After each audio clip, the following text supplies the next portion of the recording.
Hi there BookTube, it's Eleanor here, and today I'm doing my October wrap-up.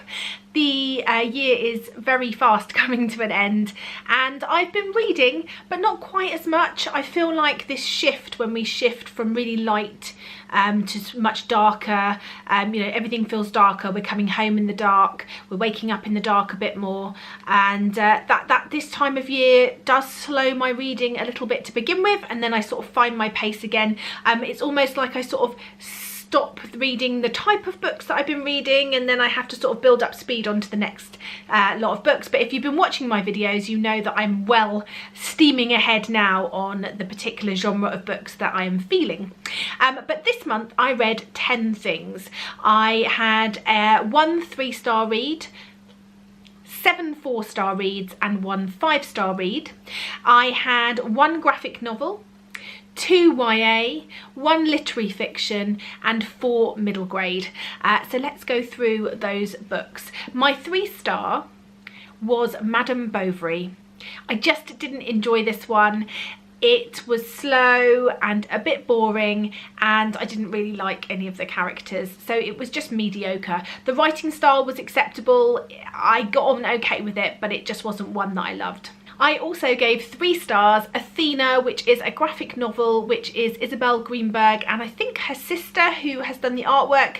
I really enjoyed the book in general. It's beautiful and beautifully presented. I just felt like it lacked anything new or anything, it didn't really add much for me. I think this is definitely a case of a book that was just a little bit too young, and for me I wanted a little bit more and a little bit more depth and maybe something I didn't know, but great for younger audiences. I think they would love it.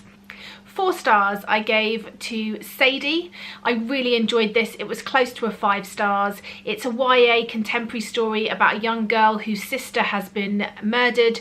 She then disappears. We're following both her timeline into her looking into the person that's killed her sister, and also a podcast that is following the events of this sister leaving and following her and giving us another perspective of what is happening. I also gave 4 stars If Cats Disappeared. If you want to know more about my thoughts on this, then I've done a full review video which I will link up above, but I really enjoyed this translated from Japanese work. I also gave a YA contemporary Save the Date 4 stars. I enjoyed this family story about a wedding and the youngest sister of a big group of siblings in a family, and this sort of change that's coming upon her. She's about to go to college. They're all much older, but there's shifts going on within the family, and the backdrop of a wedding just sets this story up quite perfectly for a really good YA contemporary. I gave Pages & Co. Tilly and the Book Wanderers by Anna James 4 stars. I really enjoyed this middle grade. It's fun, and if you want to know more about this, then keep an eye on my channel in the next couple of days because there will be a review video going up then. I gave Little Women 4 stars. I really enjoyed this. I buddy read it with Steffi from Fun Size Steffi, and we just read a few chapters every day and discussed it. It was just wholesome. I think that's the best word for it. It was wholesome and heartwarming and Christmassy and brilliant. And I read and then I watched parts of the film which had Winona Ryder and Claire Danes in, and I sort of read and watched so bits of the film as I went along, which was a really nice way to do it.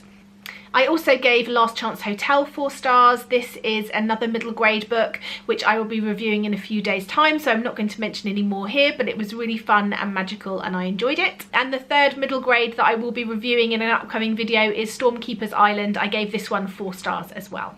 And then my 1 5-star for the month, no surprise to anyone if you've been watching my channel, is Wondersmith by Jessica Townsend.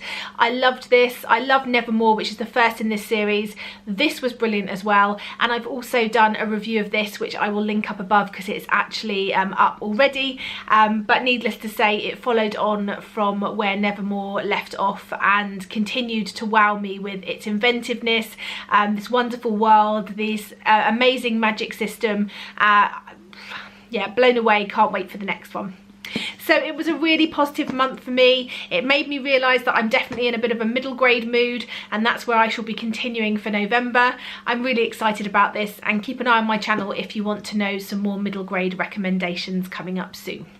Anyway, that's it from me, and I look forward to speaking to you soon. Bye for now, BookTube.